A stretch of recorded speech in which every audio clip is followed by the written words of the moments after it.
آزمائش سے بے شمار مخلوق شرمندہ ہوئی ہے۔ آزمائشوں کی وجہ سے سب تجھ سے شرمندہ ہیں۔ صرف علم ہی نہیں ہے بلکہ اتھاہ سمندر ہے۔ یہ حلم ہی نہیں ہے، پہاڑ اور سینکڑوں پہاڑ ہے۔ اس نے کہا میں جانتا ہوں یہ آپ کی دین ہے، ورنہ میں تو وہی چپل اور وہی پوستین ہوں۔ اسی لیے پیغمبر صلی اللہ علیہ وسلم نے اس کی شرح کی ہے، جس نے اپنے آپ کو پہچانا اس نے خدا کو پہچان لیا۔ تیرا چپل نطفہ ہے اور تیرا خون پوستین ہے۔ اے جناب، باقی یہ اس کی دین ہے، مجھے اس لیے دیا ہے تاکہ تو اور طلب کرے، تو نہ کہہ کہ اس کے پاس اس کے سوا نہیں ہے۔ باغباں چند سیب اس لیے دکھاتا ہے تاکہ تو باغ کی آمدنی اور درختوں کو سمجھ سکے۔ ایک مٹھی گیہوں خریدار کو اس لیے دیتا ہے تاکہ وہ ڈھیر کے گیہوں کو سمجھ جائے۔ استاد اس شرح میں سے ایک نقطہ بیان کر دیتا ہے تاکہ تو اس کے علم کو مزید سمجھ جائے۔ اگر تو کہے کہ اس کے پاس بس یہی تھا، تجھے اس طرح دور پھینک دے گا جس طرح داڑھی سے تنکا۔ اے ایاز، اب آ اور انصاف کر، دنیا میں عجیب انصاف کی بنیاد رکھ دے۔ تیرے مجرم گردن زدنی ہیں اور تیری صفائی اور تیری معافی اور علم کی لالچ پر قائم ہے۔ یہاں مترجم نے حاشیے میں لکھا ہے کہ غلط بات کا امتحان کر کے بہت سے لوگ شرمندہ ہوئے ہیں، اب یہ لوگ بھی اسی طور پر شرمندہ ہیں۔ ایاز صرف دریائے علم ہی نہیں ہے بلکہ وہ علم کا بے تھا دریا ہے۔ وہ صرف بردبار ہی نہیں ہے بلکہ بردباری کا پہاڑ در پہاڑ ہے۔ ایاز نے شاہ کی باتوں پر کہا کہ میرا ہر رتبہ آپ کی عطا اور دین ہے، ورنہ میری حقیقت تو وہی چپل اور پوستین ہے۔ حدیث شریف ہے، من عرف نفسہ وقد عرف ربہ، جس نے اپنے آپ کو پہچان لیا اس نے اپنے خدا کو پہچان لیا۔ جس طرح ایاز کی چپل اور پوستین اس کی ابتدا تھی اور بقیہ عروج شاہی عطیہ تھا، اسی طرح انسان کی اصل مرد کا نطفہ اور عورت کے رحم کا خون ہے۔ یہ دنیاوی عطا اس لیے کی ہے تاکہ تو ان کو دیکھ کر اخروی عطا کا طلبگار بنے۔ دنیاوی عطا آخرت کا نمونہ ہے، جس طرح چند سیب باغ کے نمونے کے طور پر دکھائے جاتے ہیں، گیہوں کے ڈھیر کی بانگی دکھا دی جاتی ہے۔ استاد ایک معمولی نکتہ بیان کرتا ہے تاکہ شاگرد اس کے علوم کو جان کر ان کا طالب بنے۔ اگر شاگرد استاد کے نکتے کو سن کر یہ کہہ دے کہ بس استاد کے پاس اس نکتے کے علاوہ اور کوئی علم نہیں ہے، تو استاد اس کو درس سے نکال دیتا ہے۔ بادشاہ نے ایاز سے کہا، یہ چغل خور قتل کے مستحق ہیں لیکن تیری بردباری اور عفو کے طالب ہیں۔ اور یہاں حاشیہ ختم ہوتا ہے تاکہ دیکھیں کہ رحمت غالب آتی ہے یا غصہ، آب کوثر غالب آتا ہے یا لپٹ۔ انسانوں کی کشش کے لیے دونوں ہیں، حلم اور غصے کی شاخ عہد الست کے وقت سے۔ اسی لیے واضح لفظ الست میں نفی اور اثبات ایک لفظ میں ملا ہوا ہے، کیونکہ استفہام یہ اس بات ہے، لیکن اس میں لیسا کا لفظ چھپا ہوا ہے۔ رہنے دے تاکہ یہ تقریر ناقص رہے۔ خواص کا پیالہ عوام کے دسترخوان پر نہ رکھ، قہر اور مہر صبا اور وبا کی طرح ہے، ایک مقناطیس اور یہ کہربا ہے۔ اللہ تعالی سچوں کو ہدایت کی جانب کھینچتا ہے، باطل فریق برے لوگوں کو کھینچتا ہے۔ حلوے والا میدا ہو تو حلوے کو کھینچتا ہے، سفرے والا میدا ہو تو سرکہ کو کھینچتا ہے۔ گرم فرش بیٹھنے والے کی ٹھنڈک دور کر دیتا ہے، ٹھنڈا فرش گرمی کو کھا جاتا ہے۔ تو دوست کو دیکھتا ہے تو تجھ سے رحمت ٹپکتی ہے، تو دشمن کو دیکھتا ہے تو تجھ میں سے دبدبا ٹیکتا ہے۔ تو نور دیکھتا ہے تو روشنی باہر آتی ہے، تو آگ یا دھواں دیکھتا ہے تو تاریکی پیدا ہوتی ہے۔ یہاں مترجم نے حاشیے میں لکھا ہے، اب یہ دیکھا ہے تو ان پر رحم کرنا ہے۔ یا عتاب نازل کرتا ہے، اب یہ دیکھنا ہے کہ تو ان پر رحم کرتا ہے یا عتاب نازل کرتا ہے۔ رحم آب کوثر اور عتاب لپٹ ہے۔ روز ازل سے حلم و غصہ دونوں صفتیں لوگوں کو اللہ تعالی کی جانب متوجہ کرتی ہیں۔ حلم اور خشم کی صفت کی طرف اشارے کے لیے الست بربکم میں نفی بھی ہے اور اثبات بھی۔ الست میں حمزہ استفہام انکار کے لیے جو الست بربکم میں داخل ہے، جو خود انکار کے معنی میں ہے، اور انکار کا انکار اثبات ہوتا ہے، لہذا اس سے اللہ کی ربوبیت ثابت ہو گئی جس کا مقتضی حلم ہے، اور الست بربکم کے معنی ہے میں تمہارا رب نہیں ہوں، تو ربوبیت کے انکار کا مقتضی غصہ ہے، لہذا یہ الست بربکم کا جملہ دونوں صفتوں کی طرف اشارہ ہے۔ اب یہ بات کہ ربوبیت کا نہ ہونا درجۂ احدیت محضہ کی بات ہے تو یہ خواص کو سمجھانے کی ہے، عوام کے سامنے اس کی تقریر مناسب نہیں ہے۔ اللہ تعالیٰ کی یہ دونوں صفتیں صبا اور وبا کی طرح ہیں۔ صبا پرورش کرتی ہے، وبا فنا کرتی ہے۔ ان میں سے ایک مقناطیس ہے جو لوہے کو کھینچتا ہے، یعنی صفت قہر سنگ دلوں کے لیے ہے، اور دوسری صفت حلم اور لطف یہ کہربا کی طرح ہے جو نرم قلوب کو اپنی طرف مائل کرتی ہے۔ کہربا وہ پتھر ہے جو تنکے کو اپنی طرف کھینچتا ہے۔ دنیا میں حضرت حق کی دونوں صفتوں کا ظہور ہے۔ اس کا ہادی ہونا راست بازوں کی کشش کرتا ہے، اور اس کا مدل ہونا غلط کاروں کی کشش کرتا ہے۔ غرض کے اعیان ثابتہ میں جس کی تعداد ہے، میں جس کی استعداد ہے، اس کے مطابق اس کا میلان ہے۔ دنیا میں ہر چیز کی کشش اپنی ہم جنس کی طرف ہے۔ میدہ کا یہی حال ہے، فرش کا یہی حال ہے، دوست اور دشمن کا یہی حال ہے، نہ نور و نار اور نور و نار کا یہی حال ہے۔ اور یہاں حاشیہ ختم ہوتا ہے۔ دشمن اور دوست، نور اور نار، فخر اور ذلت، تخت اور سولی، ٹھنڈا اور گرم، پھول اور کانٹا، چونٹی اور سانپ، تانا اور بانا، گانا اور رونا، ہر ایک کو اپنی جنس کے ساتھ گن لے۔ یہاں مترجم نے حاشیے میں لکھا ہے، غرض کے کائنات میں سے ہر ایک چیز اپنی جنس کی کشش کر رہی ہے۔ شاہ نے ایاز سے کہا کہ مجرموں کا جلد فیصلہ کر، انتظار کی تکلیف موت سے زیادہ ہے۔ مشہور مقولہ ہے، الانتظار اشد من الموت والایام۔ معاملے کو ٹالنے کا داعیہ یہی ہوتا ہے کہ انسان سوچتا ہے کہ اس کام کے کرنے کا بہت وقت ہے۔ مجرم کو انتظار میں رکھنا بھی ایک قسم کی سزا ہے۔ اور یہاں حاشیہ ختم ہوتا ہے۔ اب نئے مضمون کا آغاز ہوتا ہے جس کا عنوان ہے تاجیل فرمودن بادشاہ ایاز را کہ زود این حکم را با فیصل رساں او منتظر مدار والایام بیننا مگو کہ الانتظار موت احمر و جواب گفتن ایاز بادشاہ را او عجز آوردن او، یعنی بادشاہ کا ایاز کو جلدی کرنے کا حکم دینا کہ جلد اس حکم کا فیصلہ کر دے اور منتظر نہ رکھ، اور ہمارے پاس بہت وقت ہے نہ کہہ، کیونکہ انتظار سرخ موت ہے، اور ایاز کا بادشاہ کو جواب دینا اور اس کا معذوری ظاہر کرنا۔ اے ایاز یہ کام جلد کر لے، کیونکہ انتظار بھی ایک قسم کا بدلہ ہے۔ اس نے کہا، اے بادشاہ سب حکم آپ کا ہی ہے، سورج کے ہوتے ہوئے ستارہ معدوم ہے، زہرہ یا عطارد یا شہاب کون ہوتا ہے کہ سورج کے سامنے باہر آئے؟ اگر میں گدڑی اور پوستین سے آگے بڑھتا تو ملامت کا ایک بیج کب بوتا؟ حجرے کے دروازے پر قفل لگانا کیا تھا؟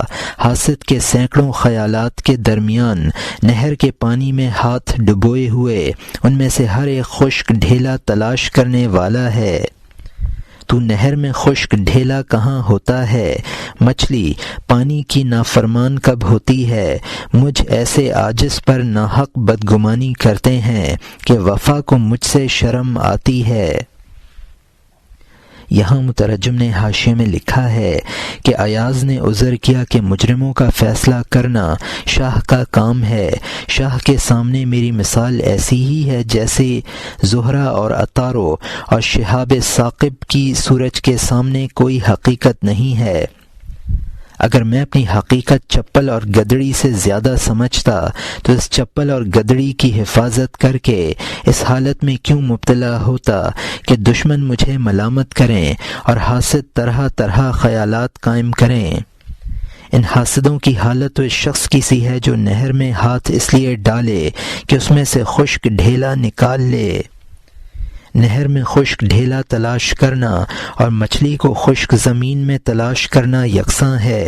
ان حاسدوں نے مجھے صاحب جفا سمجھا اور ایسا بے وفا سمجھا جس سے وفا کو شرم آئے. اور یہاں حاشیہ ختم ہوتا ہے.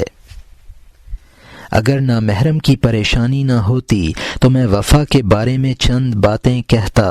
چونکہ دنیا شبہ اور اشکال کی طلبگار ہے، ہم چھلکے سے باہر کی گفتگو کرتے ہیں. اگر تو اپنے آپ کو شکستہ کرے گا، مغز بن جائے گا، تو عمدہ مغز کی باتیں سنے گا.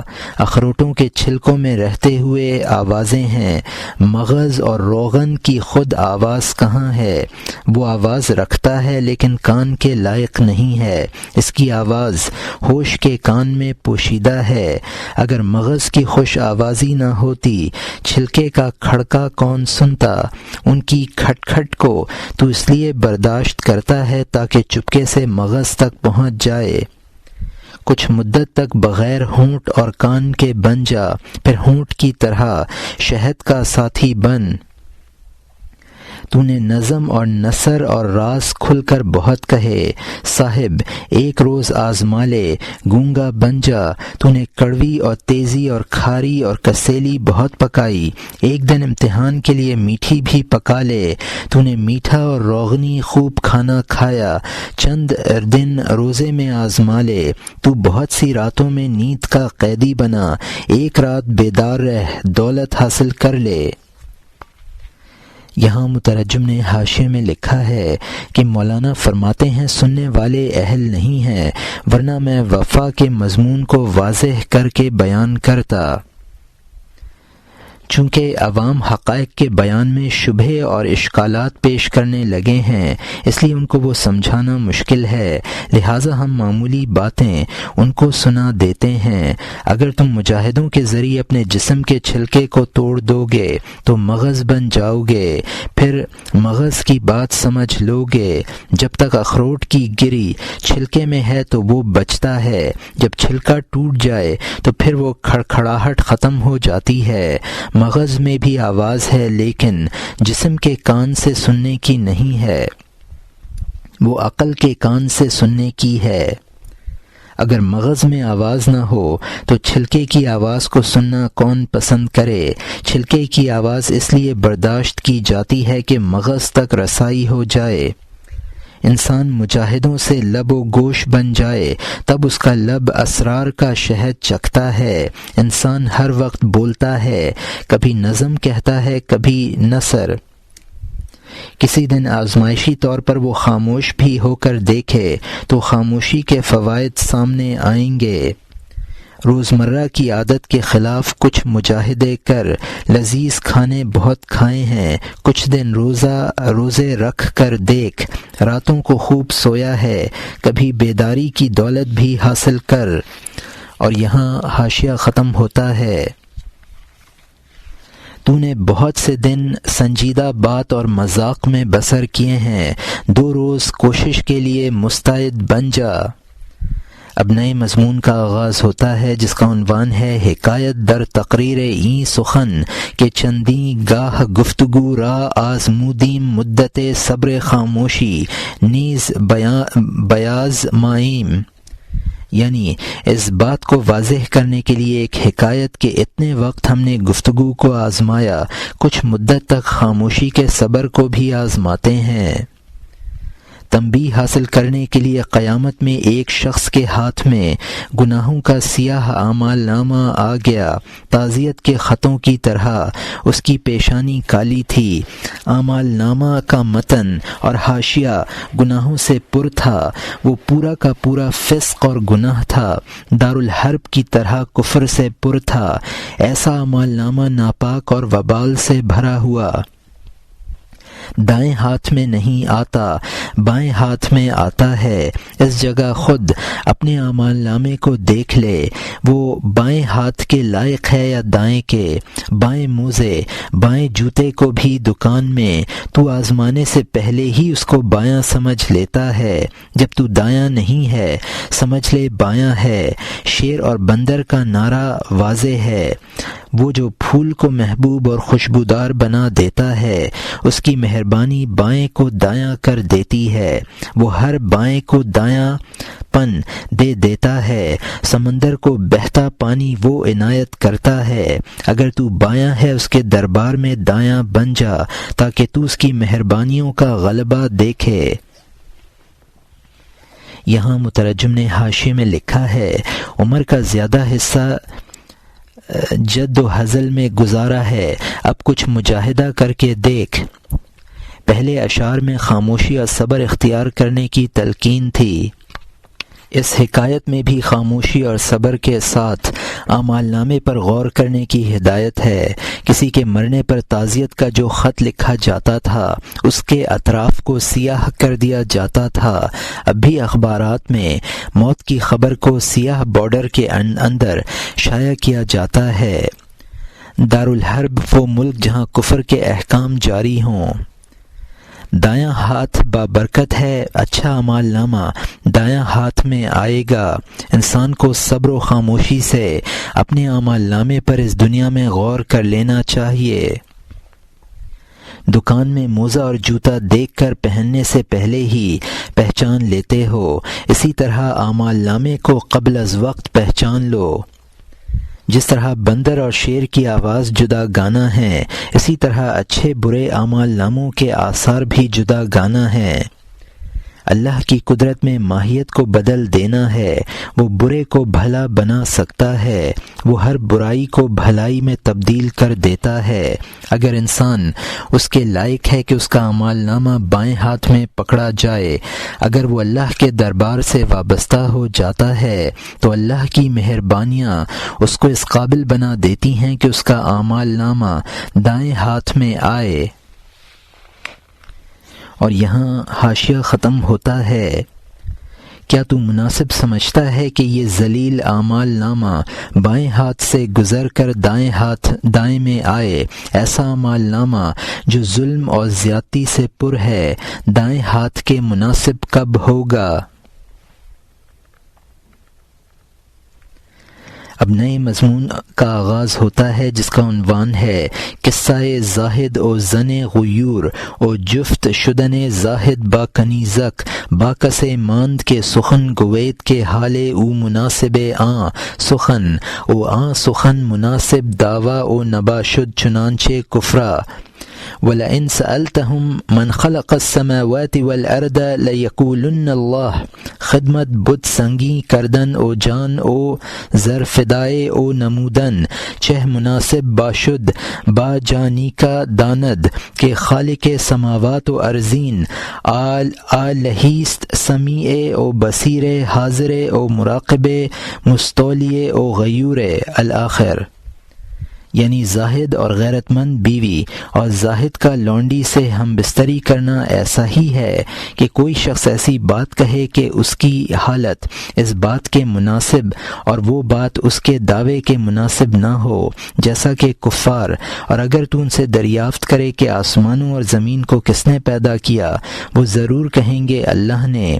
پتھر کے بت کی خدمت کرنا اور جان و مال کو اس پر قربان کرنا کیا مناسب ہوگا اس جان کے لیے جو جانتی ہے کہ آسمانوں اور زمین کا پیدا کرنے والا سمیع اور بصیر، حاضر اور نگہبان، غالب اور غیرت مند خدا ہے۔ ایک زاہد کی بیوی حور جیسی تھی، اس کے بارے میں رشک کرنے والی اور بہت غیرت مند تھی، کیونکہ بیوی کی ایک چاند جیسی لونڈی تھی۔ زاہد کے دل میں اس کے عشق کی آگ تھی۔ بیوی غیرت کی وجہ سے شوہر کی نگرانی کرتی، اس کو تنہائی میں لونڈی کے پاس نہ چھوڑتی۔ ایک مدت تک بیوی دونوں کی نگران رہی تاکہ انہیں تنہائی میں موقع نہ ملے۔ یہاں مترجم نے حاشیے میں لکھا ہے، پہلے بتایا تھا کہ ظلم و جفا سے پر اعمال نامہ دائیں ہاتھ کے قابل نہیں، اب بتایا ہے کہ نجاست سے ملوث اعضاء نماز کے لائق نہیں ہیں۔ انسان وہ بات کہے جس کی تائید اس کے عمل کر سکے۔ کفار زبان سے خدا کے وجود کا اقرار کرتے ہیں، عمل یہ ہے کہ بتوں کے سامنے سجدے کرتے ہیں۔ زاہد سے مراد وہ مدعی ہے جس میں زہد نہ ہو۔ یہ پہلے شعر کے دوسرے مصرعے کی علت ہے، یعنی وہ زاہد اس لونڈی پر عاشق تھا۔ اور یہاں حاشیہ ختم ہوتا ہے۔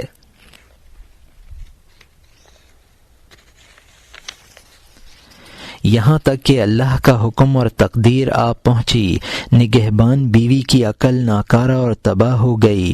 اطلاع کے بغیر جب اس کا حکم اور تقدیر آتی ہے، عقل کیا چیز ہے؟ چاند میں گرہن آ جاتا ہے۔ وہ بیوی حمام میں تھی، اچانک اس کو تشت یاد آیا اور وہ گھر میں تھا۔ لونڈی سے کہا، خبردار، پرند کی طرح جا، ہمارے گھر سے چاندی کا تشت لے آ۔ جب اس لونڈی نے یہ سنا، اس میں جان پڑ گئی کہ وہ اس وقت آقا کے پاس پہنچ جائے گی۔ آقا گھر میں ہے اور اس وقت تنہائی ہے، تو خوشی خوشی گھر کی طرف دوڑی۔ لونڈی کی 6 سال سے یہ خواہش تھی کہ وہ آقا کو ایسی تنہائی میں پالے۔ گھر کی جانب جلد دوڑ پڑی، آقا کو گھر میں اچھی تنہائی میں پایا۔ دونوں عاشقوں کو شہوت نے ایسا غافل کیا کہ دروازے کی کنڈی لگانا اور احتیاط یاد رہی۔ خوشی سے دونوں ایک دوسرے میں گھس گئے۔ اس وقت وصل سے جان سے پیوستہ ہو گئی۔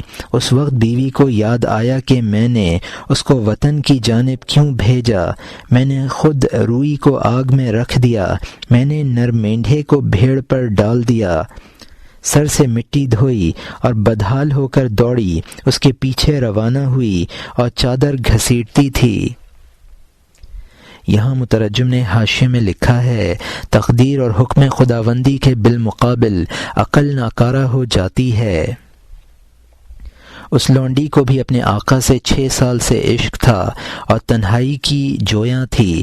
اس موقع کو غنیمت سمجھ کر اس میں جان پڑ گئی اور اس خیال سے کہ آقا سے تنہائی میں مل لے گی، گھر کی جانب دوڑ پڑی۔ وہ لونڈی گھر پہنچی تو آقا کو خلوت میں پایا۔ لونڈی اور آقا کا تنہائی میں ملنا ایسا ہی ہے جیسا کہ روئی میں چنگاری ڈال دینا۔ اور یہاں حاشیہ ختم ہوتا ہے۔ وہ دل کے عشق سے دوڑی اور یہ خوف سے، کہاں عشق اور کہاں خوف، بڑا فرق ہے۔ عارف کی سیر ہر منٹ شاہ کے تخت تک ہے، زاہد کی سیر ہر مہینے 1 دن کے راستے پر ہے۔ اگرچہ زاہد کا 1 دن بھی غنیمت ہے، اس کا 1 روز 50,000 سال کا کہاں ہو سکتا ہے۔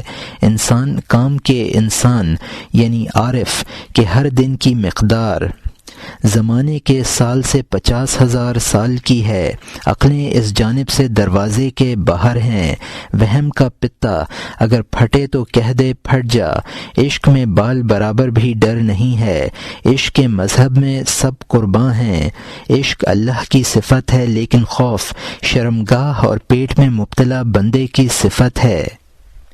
جب تو نے قرآن میں یحبونہ پڑھا، مطلب کے بارے میں یحبہم کا ساتھی بن، پس محبت کو اللہ تعالی کی صفت سمجھ۔ عشق کو بھی، اے پیارے، خوف اللہ تعالی کی صفت نہیں ہوتی ہے۔ کجا اللہ تعالی کی صفت، کجا خاک کی مٹھی کی صفت۔ کہاں حادث کا وصف، کہاں پاک کا وصف۔ میں اگر مسلسل عشق کی شرح کروں 100 قیامتیں گزر جائیں اور نہ تمام رہے۔ یہاں مترجم نے حاشیے میں لکھا ہے کہ بی بی اور لونڈی کی روش میں بہت فرق تھا۔ بی بی ڈر سے بھاگ رہی تھی اور لونڈی عشق کی وجہ سے۔ یہی حال عارف اور زاہد کی سیر اللہ کا ہے۔ عارف کی سیر عاشقانہ ہے اور زاہد کی سیر جہنم کے ڈر سے۔ زمان و مکان کا قبض اور بسط اللہ تعالی کی قدرت میں ہے۔ عارف کے لیے تھوڑا سا وقت پھیل کر اس قدر وسیع ہو جاتا ہے کہ وہ بڑے سے بڑا کام اس تھوڑے وقت میں کر گزرتا ہے۔ عارف کا ایک روز 50,000 سال کے برابر بن جاتا ہے اور وہ قرب کے ان مقامات کو جو زاہد 50,000 سال میں طے کرے ایک دن میں طے کر لیتا ہے۔ عارف اپنے ہر دن میں وہ کام کرتا ہے جو زاہد 50,000 سال میں کر پاتا ہے۔ یہ زمانہ کے بسط اور قبض کا معاملہ عقل اور وہم نہیں سمجھ سکتے ہیں۔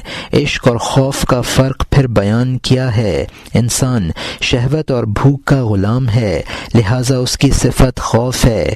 اللہ کی صفت عشق ہے۔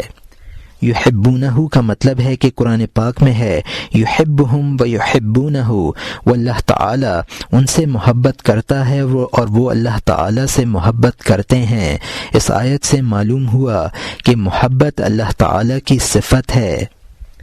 جب محبت اللہ تعالیٰ کی صفت ہے اور اللہ تعالیٰ کی ہر صفت کمال سے متصف ہے اور محبت کے کمال کو ہی عشق کہا جاتا ہے، لہٰذا عشق اللہ تعالیٰ کی صفت ہوا۔ انسان میں اگر عشق ہے تو وہ اسی صفت خداوندی کا پرتو ہے، اصل نہیں ہے۔ عشق اور خوف میں بہت فرق ہے۔ اللہ کی صفت عشق غیر محدود ہے اور قیامت تک کا زمانہ محدود ہے۔ غیر محدود محدود میں نہیں سما سکتا، لہٰذا عشق خداوندی کا بیان قیامت تک بھی ممکن نہیں ہے۔ اور یہاں حاشیہ ختم ہوتا ہے۔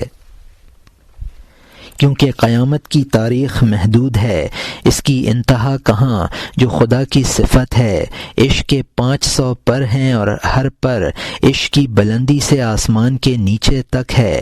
خوف زدہ زاہد پاؤں سے دوڑتا ہے، عاشق بجلی اور ہوا سے زیادہ تیز اڑنے والے ہیں۔ اے بیٹا، ہوا یا بجلی کی کیا مجال جبکہ وہ اللہ تعالیٰ کی راہ میں پر کھولے۔ یہ ڈرنے والے عشق کی گرد تک کہاں پہنچ سکتے ہیں، کیونکہ عشق کا درد آسمان کو فرش بنا دیتا ہے۔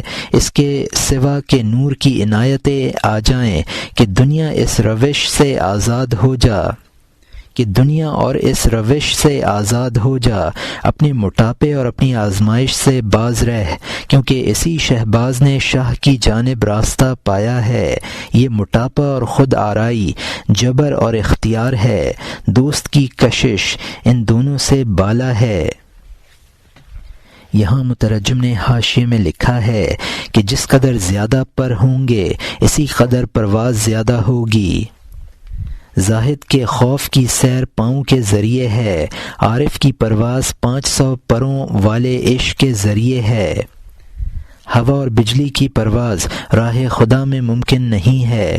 زاہد جو خائف ہے عشق کی گرد تک بھی نہیں پہنچ سکتا ہے۔ اگر اللہ کا نور زاہد کی دستگیری کرے تو پھر اس کو بھی عاشقانہ سیر حاصل ہو سکتی ہے۔ آرائش کش و دش سے جبر و اختیار مذموم مراد ہے، اختیار مذموم مراد ہے۔ عشق سے جذب پیدا ہوتا ہے اور جذب جبر و اختیار سے بالا ہے۔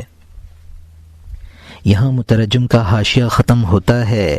اب نئے مضمون کا آغاز ہوتا ہے جس کا عنوان ہے رسیدن زن بخانہ او جدا شدن زاہد از کنیزک او رسوا شدن، یعنی بیوی کا گھر میں پہنچ جانا اور زاہد کا لونڈی سے علیحدہ ہو جانا اور رسوا ہونا۔ جب بیوی پہنچی اس نے گھر کا دروازہ کھولا، دروازے کی آواز ان کے کان میں پڑی، وہ لونڈی پریشان حال ساز و سامان سے بھاگی، مرد کودا اور نماز میں لگ گیا۔ بیوی نے لونڈی کو پریشان حال دیکھا، گڑبڑ اور برہم اور حیران اور سرکش۔ اس نے اپنے شوہر کو نماز میں کھڑے دیکھا۔ اس حرکت سے بیوی شبہ میں پڑ گئی۔ یہاں مترجم نے حاشیے میں لکھا ہے کہ بی بی نے گھر پہنچ کر دروازہ کھولا، جس کی آواز آقا اور لونڈی تک پہنچی۔ آقا اپنی حالت چھپانے کے لیے نماز کی نیت باندھ کر کھڑا ہو گیا۔ بی بی نے لونڈی کو پریشان حال دیکھا، ادھر آقا کو نماز میں دیکھا تو بی بی کشمکش میں پڑ گئی اور صحیح صورتحال نہ جان سکی۔ اور یہاں حاشیہ ختم ہوتا ہے۔ اس نے بے کھٹکے شوہر کا دامن ہٹایا، خصیہ اور شرمگاہ کو منی سے سنا ہوا دیکھا۔ شرمگاہ سے باقی نطفہ ٹپک رہا تھا، ران اور زانو آلودہ اور ناپاک ہو گئے تھے۔ اس نے اس کے سر پر دھتر مارا اور بولی، اے ذلیل نمازی، انسان کے خصیے ایسے ہوتے ہیں؟ یہ شرمگاہ ذکر خداوندی اور نماز کے لائق ہے، اور ایسی گندی ران اور شرمگاہ ظلم اور فسق اور کفر اور کینے سے بھرا ہوا اعمال نامہ انصاف کر دائیں ہاتھ کے لائق ہے۔ اگر تو کافر سے دریافت کرے کہ یہ آسمان اور یہ جہان کی مخلوق کس کی پیدا کی ہوئی ہے، وہ کہے گا کہ یہ اس خدا کا پیدا کیا ہوا ہے، جس کی خدائی پر اس کی خلاقی گواہ ہے۔ اس کا کفر اور فسق اور بھاری ظلم اس کے ایسے اقرار کے مناسب ہے؟ ایسے سچے افراد کے ساتھ کیا مناسب ہے؟ وہ رسوائیاں اور گھٹیا کام، اس کے عمل نے اس کی بات کو جھٹلا دیا، یہاں تک کہ وہ عذاب اور ڈر کا مستحق ہو گیا۔ وہ سر سے پاؤں تک ایسا جھوٹا ثابت ہوا کہ میں اس کی شرح کر دوں تو اس پر افسوس ہے۔ محشر کے دن ہر چھپی ہوئی چیز ظاہر ہو جائے گی، ہر خطا کار خود رسوا ہو جائے گا، اس کے ہاتھ اور پاؤں وضاحت کے ساتھ گواہی دیں گے خدا کے سامنے اس کی خرابی پر۔ یہاں مترجم نے حاشیے میں لکھا ہے کہ بی بی نے آقا کے سر پر دھتر مارا۔ جس طرح انسان کا نجاستوں سے آلودہ بدن نماز کے لائق نہیں ہے، اسی طرح برا اعمال نامہ دائیں ہاتھ کے لائق نہیں ہے۔ کافر سے اگر دریافت کیا جائے کہ آسمان اور زمین کو کس نے پیدا کیا، تو زبان سے یہی کہے گا کہ اللہ نے، لیکن کام شرکیہ کرے گا تو یہ اس کے کام اس کے اقرار سے مناسبت نہیں رکھتے ہیں۔ وہ کافر جس کا عمل اس کے قول کو جھٹلا رہا ہے، وہ یقیناً عذاب کے لائق ہے۔ محشر کے دن ہر ڈھکی چھپی بات ظاہر ہو جائے گی، خود مجرم کے ہاتھ پاؤں اس کے خلاف تمام باتیں ظاہر کر دیں گے۔ اور یہاں حاشیہ ختم ہوتا ہے۔ ہاتھ کہے گا میں نے اس طرح چوری کی ہے، ہونٹ کہے گا میں نے اس طرح بوسہ لیا ہے، پاؤں کہے گا میں مقاصد کی جانب گیا ہوں، شرمگاہ کہے گی میں نے زنا کیا ہے، آنکھ کہے گی میں نے حرام اشارہ کیا ہے، کان کہے گا میں نے بری بات چنی ہے، تو وہ سر سے پاؤں تک جھوٹا نکلے گا، کیونکہ اس کے اعضاء نے اس کو جھٹلا دیا۔ جس طرح پر نور نماز میں خصیہ کی گواہی سے اس کا مکر جھوٹ ثابت ہو گیا، تو ایسا عمل کر کے خود بغیر زبان کے اشہدو کہنا اور بعینہ بیان بنے۔ اے بیٹا، تاکہ تیرا عضو نفع اور نقصان میں اشہدو کہہ دے، غلام کا آقا کے پیچھے چلنا گواہ ہے کہ میں محکوم ہوں اور یہ میرا آقا ہے۔ اگر تو نے اپنی زندگی کا اعمال نامہ کالا کر دیا ہے تو جو تو نے پہلے کیا ہے اس سے توبہ کر لے۔ اگر عمر گزر گئی ہے اس کی جڑ ابھی ہے، اگر وہ خشک ہے اس کو توبہ کا پانی دے دے، اپنی عمر کی جڑ میں آب حیات ڈال دے تاکہ تیری عمر کا درخت جم جائے، سب گزشتہ اس سے بھلا ہوا ہو جائے گا، گزشتہ زہر اس سے شکر بن جائے گا۔ اللہ تعالیٰ نے تیرے گناہ کو تبدیل کر دیا تاکہ وہ پہلا سب عبادت بن جائے۔ اے خواجہ نصوح والی توبہ پر عمل کر، جان اور جسم سے بھی کوشش کر، اس نصوح کی توبہ کی شرح مجھ سے سن لے، تو اس کا گرویدہ ہے لیکن اثر نو گرویدہ بن جا۔ یہاں مترجم نے حاشیے میں لکھا ہے کہ جس طرح زاہد آقا کے اعضاء نے اس کی نماز پڑھنے کو جھٹلا دیا، اسی طرح قیامت میں ہر گناہ گار کے اعضاء اس کو جھٹلا دیں گے۔ ایک مسلمان کا فرض ہے کہ اس کا فعل خود اس کا اقرار بن جائے۔ غلام کا آقا کے پیچھے چلنا غلامی کا اقرار ہے۔ اگر انسان گناہ گار ہے تو اس کو پیشگی توبہ کر لینی چاہیے۔ انسان کو یہ خیال نہ کرنا چاہیے کہ آخری عمر میں توبہ بیکار ہے۔ درخت کے پتے اگر جھڑ جائیں اور اس درخت کی جڑ کو پانی دیا جائے تو مفید ہوتا ہے۔ اگر نیکوکار بن جاتا ہے تو اس کی پہلی خطائیں صرف معاف نہیں بلکہ نیکیوں میں تبدیل ہو جاتی ہیں۔ قرآن پاک میں ہے توبو الی اللہ توبۃ نصوحا، یعنی اللہ تعالی سے مخلصانہ توبہ کرو۔ مولانا نے نصوح کو ایک شخص قرار دیا ہے، اس نے جو توبہ کی اس کو توبۃ النصوح فرماتے ہیں۔ جو شخص نصوح والی توبہ کر لیتا ہے اس سے اس گناہ کا دوبارہ صادر ہونا ایسا ہی محال ہے جیسا کہ دودھ کا پستان سے باہر آ جانے کے بعد پستان میں لوٹنا۔ اور یہاں حاشیہ ختم ہوتا ہے۔ اب نئے مضمون کا آغاز ہوتا ہے جس کا عنوان ہے حکایت در بیان توبہ نصوح کے چنانچہ شیر از پستان بیرون آید، باز در پستان نرود آن کا توبہ نصوحی کرد، ہرگز ازاں گناہ یاد نکد بطریق رغبت بلکہ ہر دم نفرتش افزوں باشد او آن نفرت دلیل آن باشد کہ لذت قبول یافت آن شہوات اول بے لذت او این بجائے آن نشست۔ عشق نبرد عشق را جز عشق دیگر چرایا رے نگیری زو نکوتر او آن کا دلش باز بداں گناہ رغبت می کند علامت آنست کہ لذت قبول نیافتہ است و قبول بجائے آن گناہ لذت گناہ نہ نشتہ است۔ فسنیسرہ للیسرا نشدہ است لذت فسنیسرہ للعسرا، باقی است بروے پس مہیا گرد انیم مرء را برائے صفتے کہ او را بدوزخ برد۔ یعنی نصوح کی توبہ کے بیان میں حکایت کہ جس طرح دودھ پستان سے باہر آ جاتا ہے تو پھر پستان میں نہیں جاتا۔ جس شخص نے نصوح والی توبہ کر لی وہ ہرگز گناہ کو رغبت کے طور پر یاد نہیں کرتا ہے بلکہ ہر لمحہ اس کی نفرت بڑھتی ہے، اور وہ نفرت اس کی دلیل ہوتی ہے کہ اس نے توبہ کی قبولیت کی لذت حاصل کر لی ہے۔ وہ شہوت اول بے لذت بنی اور یہ اس کی جگہ بیٹھ گئی۔